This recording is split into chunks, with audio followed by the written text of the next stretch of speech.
Welcome to ASMR Bedtime Stories. Thank you so much for joining me. Enjoy tonight's audiobook. Chapter 3, Come Away, Come Away. For a moment, after Mr. and Mrs. Darling left the house, the nightlights by the beds of the 3 children continued to burn clearly. They were awfully nice little nightlights, and one cannot help wishing that they could have kept awake to see Peter. But Wendy's light blinked and gave such a yawn that the other 2 yawned also, and before they could close their mouths, all the 3 went out. There was another light in the room now, 1,000 times brighter than the night lights, and in the time we have taken to say this, it had been in all the drawers in the nursery, looking for Peter's shadow, rummaged the wardrobe, and turned every pocket inside out. It was not really a light. It made this light by flashing about so quickly. But when it came to rest for a second, you saw it was a fairy, no longer than your hand, but still growing. It was a girl called Tinker Bell, exquisitely gowned in a skeleton leaf, cut low and square, through which her figure could be seen to the best advantage. She was slightly inclined to ebon point. A moment after the fairy's entrance, the window was blown open by the breathing of the little stars, and Peter dropped in. He had carried Tinker Bell part of the way, and his hand was still messy with the fairy dust. "Tinker Bell," he called softly, after making sure that the children were asleep. "Tink, where are you?" She was in a jug for the moment, and liking it extremely. She had never been in a jug before. "Oh, do come out of that jug and tell me, do you know where they put my shadow?" The loveliest tinkle, as of golden bells, answered him. "It is the fairy language. You ordinary children can never hear it, but if you were to hear it, you would know that you had heard it once before." Tink said that the shadow was in the big box.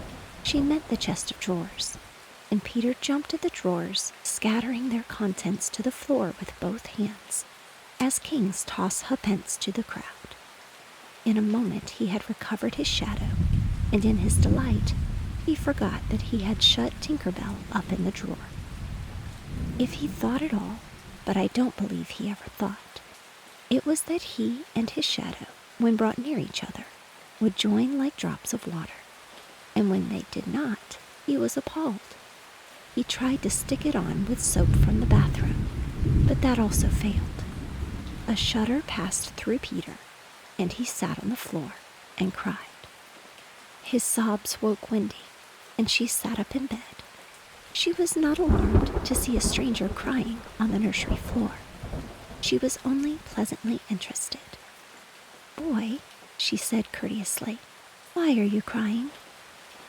Peter could be exceedingly polite also, having learned the grand manner at fairy ceremonies, and he rose and bowed to her beautifully. She was much pleased and bowed beautifully to him from the bed. "What's your name?" he asked. "Wendy Maria Angela Darling," she replied with some satisfaction. "What is your name?" "Peter Pan." She was already sure that he must be Peter, but it did seem a comparatively short name. "Is that all?" "Yes," he said rather sharply. He felt for the first time that it was a shortish name. "I'm so sorry," said Wendy Maria Angela. "It doesn't matter," Peter gulped. She asked where he lived. "Second to the right," said Peter, "and then straight on till morning." What a funny address. Peter had a sinking. For the first time, he felt that perhaps it was a funny address. "No, it isn't," he said.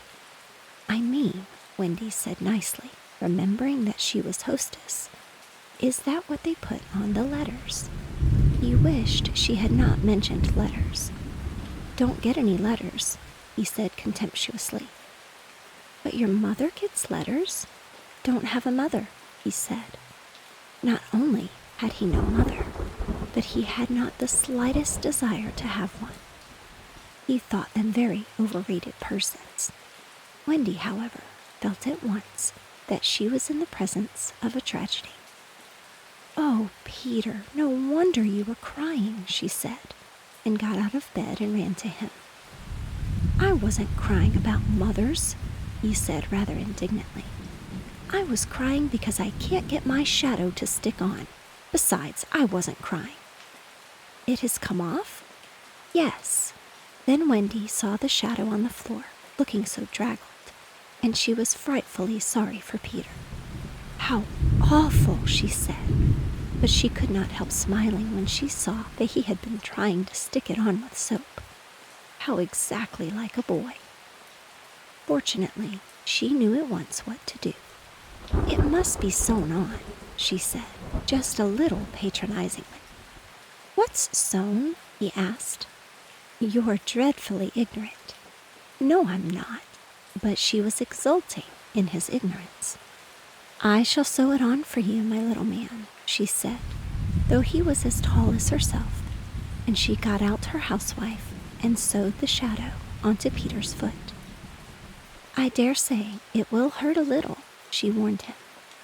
"Oh, I shan't cry," said Peter, who was already of the opinion that he had never cried in his life. And he clenched his teeth and did not cry, and soon his shadow was behaving properly, though still a little creased. "Perhaps I should have ironed it," Wendy said thoughtfully. But Peter, boylike, was indifferent to appearances, and he was now jumping about in the wildest glee. Alas, he had already forgotten that he owed his bliss to Wendy. He thought he had attached the shadow himself. "How clever I am," he crowed rapturously. "Oh, the cleverness of me." It is humiliating to have to confess that this conceit of Peter was one of his most fascinating qualities. To put it with brutal frankness, there never was a cockier boy. But for the moment, Wendy was shocked. "You conceit," she exclaimed, with frightful sarcasm. "Of course, I did nothing." "You did a little," Peter said carelessly, and continued to dance. "A little," she replied with hauteur. "If I am no use, I can at least withdraw." And she sprang in the most dignified way into bed and covered her face with the blankets. To induce her to look up, he pretended to be going away. And when this failed, he sat on the end of the bed and tapped her gently with his foot. "Wendy," he said, "don't withdraw. I can't help crowing, Wendy, when I'm pleased with myself." Still she would not look up, though she was listening eagerly. "Wendy," he continued, in a voice that no woman has ever yet been able to resist. "Wendy, one girl is more use than 20 boys." Now, Wendy was in every inch a woman, though there were not very many inches, and she peeped out of the bedclothes. "Do you really think so, Peter?" "Yes, I do. I think it's perfectly sweet of you," she declared, "and I'll get up again." And she sat with him on the side of the bed. She also said she would give him a kiss if he liked, but Peter did not know what she meant, and he held out his hand expectantly. "Surely you know what a kiss is?" she asked, aghast. "I shall know when you give it to me," he replied stiffly. And not to hurt his feelings, she gave him a thimble. "Now," said he, "shall I give you a kiss?" And she replied with a slight primness, "If you please." She made herself rather cheap by inclining her face toward him, but he merely dropped an acorn button into her hand.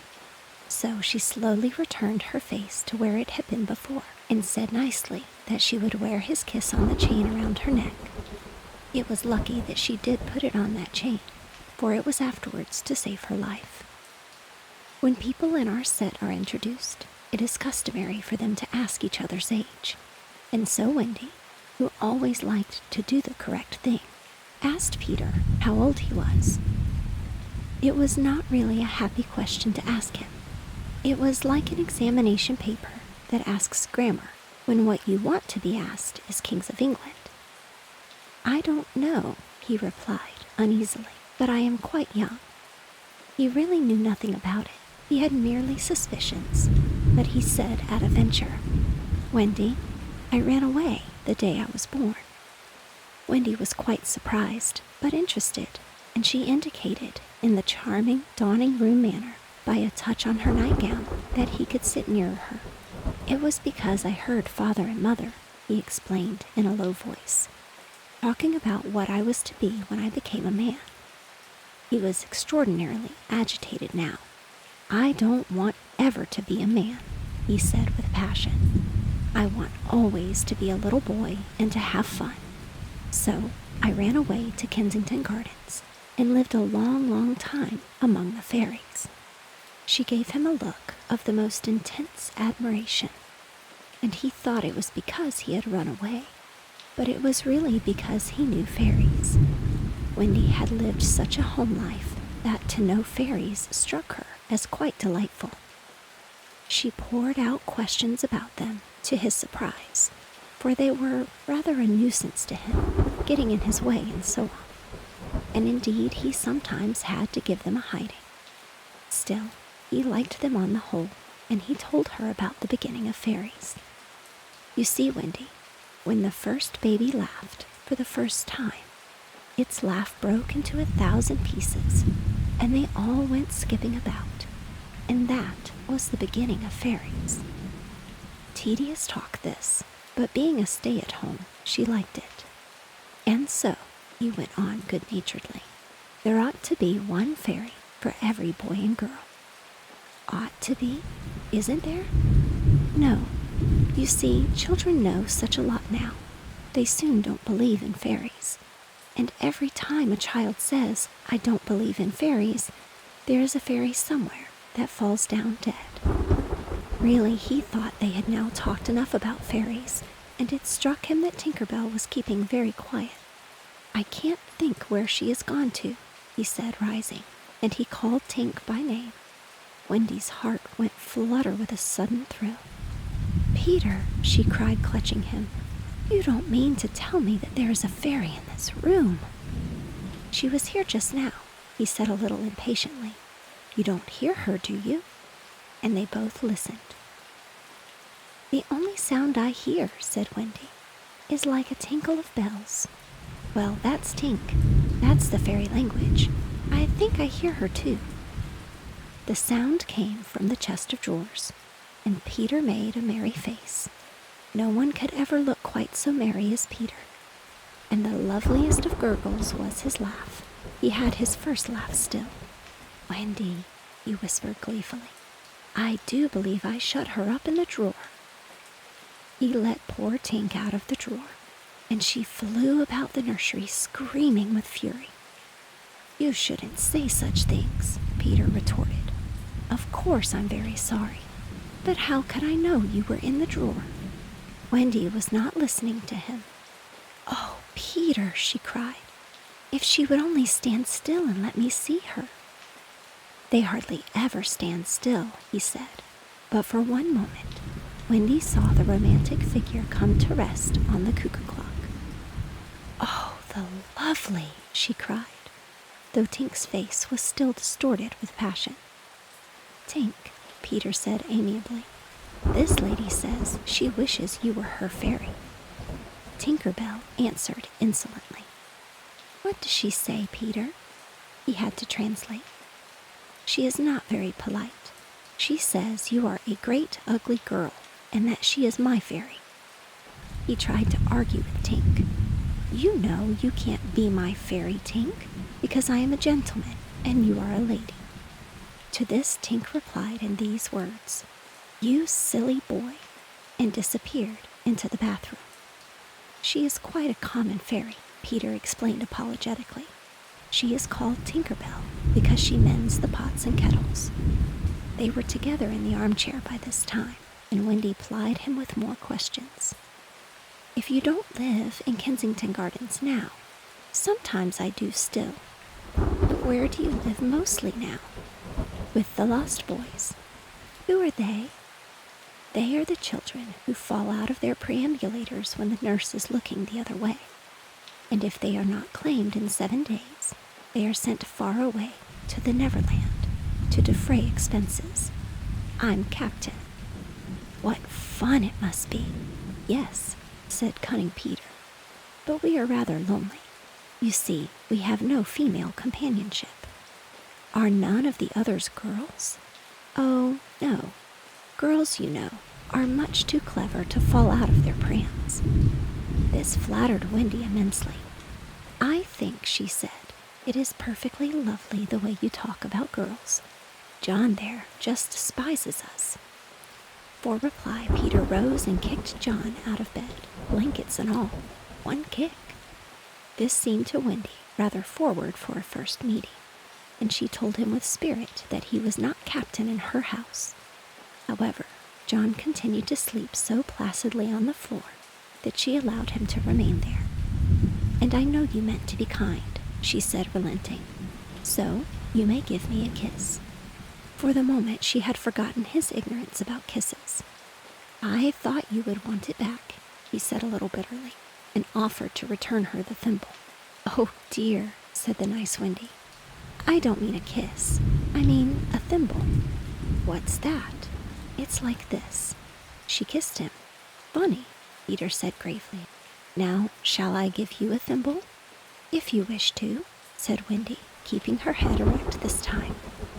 Peter thimbled her, and almost immediately she screeched. "What is it, Wendy?" It was exactly as if someone were pulling my hair. That must have been Tink. I never knew her so naughty before. And indeed, Tink was darting about again, using offensive language. "She says she will do that to you, Wendy, every time I give you a thimble." "But why? Why, Tink?" Again Tink replied, "You silly boy." Peter could not understand why, but Wendy understood, and she was just slightly disappointed when he admitted that he came to the nursery window, not to see her, but to listen to stories. "You see, I don't know any stories. None of the Lost Boys knows any stories." "How perfectly awful," Wendy said. "Do you know," Peter asked, "why swallows build in the eaves of houses? It is to listen to the stories. Oh, Wendy, your mother was telling you such a lovely story." "Which story was it?" "About the prince who couldn't find the lady who wore the glass slipper." "Peter," said Wendy excitedly, "that was Cinderella, and he found her, and they lived happily ever after." Peter was so glad that he rose from the floor where they had been sitting and hurried to the window. "Where are you going?" she cried with misgiving. "To tell the other boys." "Don't go, Peter," she entreated. "I know such lots of stories." Those were her precise words, so there can be no denying that it was she who first tempted him. He came back, and there was a greedy look in his eyes, which now ought to have alarmed her, but did not. "Oh, the stories I could tell to the boys," she cried. And then Peter gripped her and began to draw her toward the window. "Let me go," she ordered him. "Wendy, do come with me and tell the other boys." Of course she was very pleased to be asked, but she said, "Oh dear, I can't. Think of Mummy. Besides, I can't fly." "I'll teach you." "Oh, how lovely to fly." "I'll teach you how to jump on the wind's back, and then away we go." "Oh," she exclaimed rapturously. Wendy, when you are sleeping in your silly bed, you might be flying about with me saying funny things to the stars." "Oh!" "And Wendy, there are mermaids." "Mermaids? With tails?" "Such long tails." "Oh!" cried Wendy, "to see a mermaid!" He had become frightfully cunning. "Wendy," he said, "how we should all respect you." She was wiggling her body in distress. It was quite as if she were trying to remain on the nursery floor. But he had no pity for her. "Wendy," he said, the sly one, "you could tuck us in at night." "Oh!" "None of us has ever been tucked in at night." "Oh!" And her arms went out to him. "And you could darn our clothes, and make pockets for us. None of us has any pockets." How could she resist? "Of course, it's awfully fascinating," she cried. "Peter, would you teach John and Michael to fly too?" "If you like," he said indifferently, and she ran to John and Michael and shook them. "Wake up," she cried. "Peter Pan has come, and he is to teach us to fly." John rubbed his eyes. "Then I shall get up," he said. Of course, he was on the floor already. "Hello," he said. "I am up." Michael was up by this time also, looking as sharp as a knife with 6 blades and a saw. But Peter suddenly sighed silence. Their faces assumed the awful craftiness of children listening for sounds from the grown-up world. All was as still as salt. Then everything was right. No, stop. Everything was wrong. Nana, who had been barking distressfully all the evening, was quiet now. It was her silence they had heard.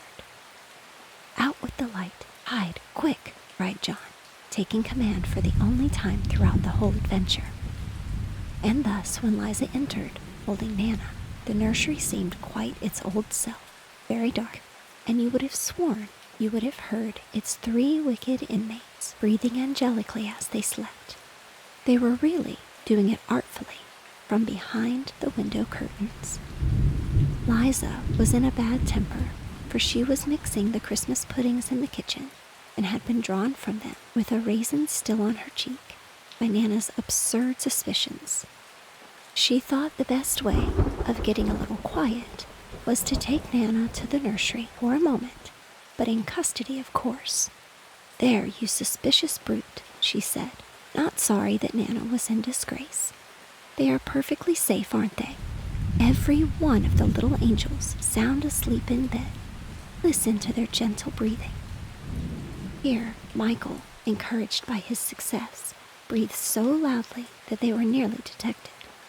Nana knew that kind of breathing, and she tried to drag herself out of Liza's clutches. But Liza was dense. "No more of it, Nana," she said sternly, pulling her out of the room. "I warn you, if you bark again, I shall go straight for Master and Missus and bring them home from the party. And then, oh, won't Master whip you just." She tied the unhappy dog up again. But do you think Nana ceased to bark? Bring Master and Missus home from the party. Why, that was just what she wanted. Do you think she cared whether she was whipped, so long as her charges were safe? Unfortunately, Liza returned her puddings, and Nana, seeing that no help would come from her, strained and strained at the chain until at last she broke it. In another moment, she had burst into the dining room of 27 and flung her paws up to heaven, her most expressive way of making a communication. Mr. and Mrs. Darling knew at once that something terrible was happening in their nursery, and without a goodbye to their hostess, they rushed into the street. But it was now 10 minutes since 3 scoundrels had been breathing behind the curtains, and Peter can do a great deal in 10 minutes. We now return to the nursery. "It's all right," John announced, emerging from his hiding place. "I say, Peter, can you really fly?" Instead of troubling to answer him, Peter flew around the room, taking the mantelpiece on the way. "How topping," said John and Michael. "How sweet," cried Wendy.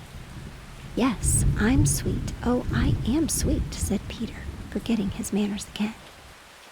It looked delightfully easy, and they tried it first from the floor and then from the beds, but they always went down instead of up. "I say, how do you do it?" asked John, rubbing his knee. He was quite a practical boy. "You just think lovely, wonderful thoughts," Peter explained, "and they lift you up in the air." He showed them again. "You're so nippy at it," John said. "Couldn't you do it very slowly once?" Peter did it both slowly and quickly. "I've got it now, Wendy," cried John, but he soon found he had not. Not one of them could fly an inch, even though Michael was in words of 2 syllables, and Peter did not know A from Z. Of course, Peter had been trifling with them, for no one can fly unless fairy dust has been blown on him. Fortunately, as we have mentioned, one of his hands was messy with it, and he blew some on each of them with the most superb results. "Now, just wiggle your shoulders this way," he said, "and let go." They were all on their beds, and Gallant Michael let go first. He did not quite mean to let go, but he did it, and immediately he was borne across the room. "I flewed," he screamed, while still in midair. John let go and met Wendy near the bathroom. "Oh, lovely! Oh, ripping! Look at me! Look at me!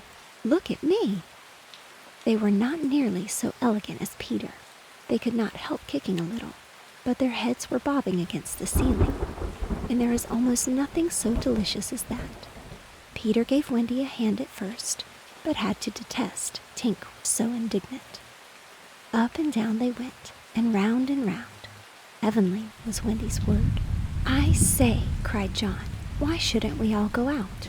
Of course it was to this that Peter had been luring them. Michael was ready. He wanted to see how long it took him to do 1,000,000,000 miles, but Wendy hesitated. "Mermaids," Peter said again. "Oh, and there are pirates." "Pirates?" cried John, seizing his Sunday hat. "Let us go at once." It was just at this moment that Mr. and Mrs. Darling hurried with Nana out of 27. They ran into the middle of the street to look up at the nursery window. And yes, it was still shut, but the room was ablaze with light. And most heart-grippingly sight of all, they could see in shadow on the curtain 3 little figures in night attire circling round and round, not on the floor, but in the air. Not 3 figures, 4. In a tremble, they opened the street door. Mr. Darling would have rushed upstairs, but Mrs. Darling signed him to go softly. She even tried to make her heart go softly. Will they reach the nursery in time? If so, how delightful for them, and we shall all breathe a sigh of relief. But there will be no story. On the other hand, if they are not in time, I solemnly promise that it will all come right in the end. They would have reached the nursery in time had it not been that the little stars were watching them. Once again, the stars blew the window open, and that smallest star of all called out, "Cave, Peter." Peter knew that there was not a moment to lose. "Come," he cried imperiously, and soared out at once into the night, followed by John and Michael and Wendy. Mr. and Mrs. Darling and Nana rushed into the nursery too late. The birds were flown.